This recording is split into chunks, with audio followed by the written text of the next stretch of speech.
IPL 2026లో భాగంగా గుజరాత్ కోల్కతా మధ్య జరిగిన 60వ మ్యాచ్ అభిమానులు ఎంతో ఆశ్చర్యానికి గురిచేసింది. ప్లేఆఫ్స్ రేస్లో ఇంతవరకు ఒక్క టీం కూడా టాప్ 1లోకి క్వాలిఫై కాలేదు. గుజరాత్ కేకేఆర్పై విజయాన్ని సాధించుంటే గుజరాత్ 18 పాయింట్లతో టాప్ 2లో అయినా ఉండేది. కానీ జీటీ ఆశలపైన నీళ్లు చల్లారు కేకేఆర్.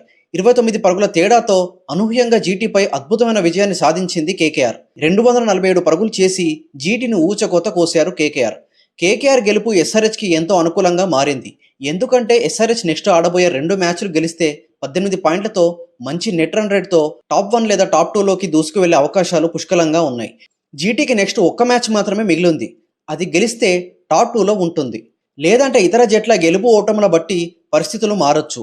జీటీ దగ్గర ప్రస్తుతానికి అంత మంచి నెట్ రన్ రేట్ లేదు. ఇప్పటి వరకు 60 మ్యాచ్లు ముగిశాయి. ఇంకో వారంలో ఐపీఎల్ లీగ్ స్టేజ్ చివరి దశకు చేరుతుంది. ఇప్పటి వరకు అఫీషియల్లీ ఏ టీం కూడా క్వాలిఫై కాలేదు. ఒకసారి పాయింట్ల పట్టికలో ఎవరెవరు ఎలాంటి స్థానాల్లో ఉన్నారో ఇప్పుడు వివరంగా తెలుసుకుందాం. మొదటిగా పాయింట్ల పట్టికలో నెంబర్ 1 స్థానంలో ఉంది రాయల్ ఛాలెంజర్స్ బెంగళూరు. ఆడిన 12 మ్యాచుల్లో 8 మ్యాచ్లు గెలిచి 4 మ్యాచ్లు ఓడిపోయి 16 పాయింట్లతో టాప్ 1లో దూసుకుపోతుంది Royal Challengers Bengaluru. Net run rate కూడా ఆర్సీబీకి చాలా అద్భుతంగా ఉంది. రెండవ స్థానంలో గుజరాత్ టైటన్స్ ఉన్నారు. ఆడిన 13 మ్యాచ్ల్లో 8 మ్యాచ్లు గెలిచి 5 మ్యాచ్లు ఓడిపోయి 16 పాయింట్లతో రెండవ స్థానంలో నిలిచారు. మూడవ స్థానంలో సన్ రైజర్స్ హైదరాబాద్ ఉన్నారు. ఆడిన 12 మ్యాచ్ల్లో 7 మ్యాచ్లు గెలిచి 5 మ్యాచ్లు ఓడిపోయి 14 పాయింట్లతో మూడవ స్థానంలో నిలిచారు. నాలుగవ స్థానంలో పంజాబ్ కింగ్స్ ఉన్నారు. ఆడిన 12 మ్యాచ్ల్లో 6 మ్యాచ్లు గెలిచి 5 మ్యాచ్లు ఓడిపోయి 13 పాయింట్లతో 4వ స్థానంలో నిలిచారు. 5వ స్థానంలో రాజస్థాన్ రాయల్స్ ఉన్నారు. ఆడిన 11 మ్యాచ్ల్లో 6 మ్యాచ్లు గెలిచి 5 మ్యాచ్లు ఓడిపోయి 12 పాయింట్లతో 5వ స్థానంలో నిలిచారు. 6వ స్థానంలో చెన్నై సూపర్ కింగ్స్ ఉన్నారు. ఆడిన 12 మ్యాచ్ల్లో 6 మ్యాచ్లు గెలిచి 6 మ్యాచ్లు ఓడిపోయి 12 పాయింట్లతో 6వ స్థానంలో నిలిచారు. చెన్నై కింగ్స్కి ఇంకా 2 మ్యాచ్లు మిగిలి ఉన్నాయి.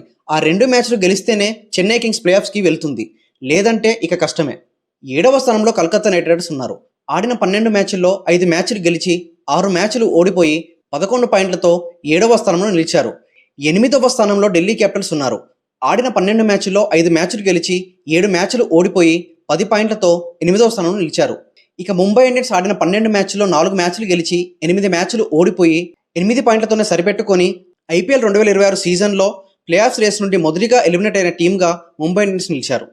లక్నో సూపర్ కింగ్స్ ఆడిన 12 మ్యాచ్ల్లో 4 మ్యాచ్లు గెలిచి 8 మ్యాచ్లు ఓడిపోయి 8 పాయింట్లతో సరిపెట్టుకొని ఈ సీజన్లో 2వ ఎలిమినేటర్గా నిలిచారు. ఈ వారంలో జరిగే ప్రతి మ్యాచ్లు కూడా డూ ఆర్ డై మ్యాచ్లే. ప్రతి టీంకి ప్రతి మ్యాచ్ గెలవాల్సిన అవసరం ఉంది. ఏ ఒక్క మ్యాచ్ ఓడిపోయినా కూడా ప్లేఆఫ్స్ రేస్ చాలా కష్టంగా మారుతుంది. టాప్ 4లో ఎవరెవరు ఉండబోతున్నారో మీ అభిప్రాయాన్ని కామెంట్లో తెలియజేయండి. మీ సపోర్ట్ ఏ టీంకి, ఏ టీం గెలిస్తే మీరు చూడాలనుకుంటున్నారో మీ అభిప్రాయాన్ని ఖచ్చితంగా కామెంట్ రూపంలో తెలియజేయండి.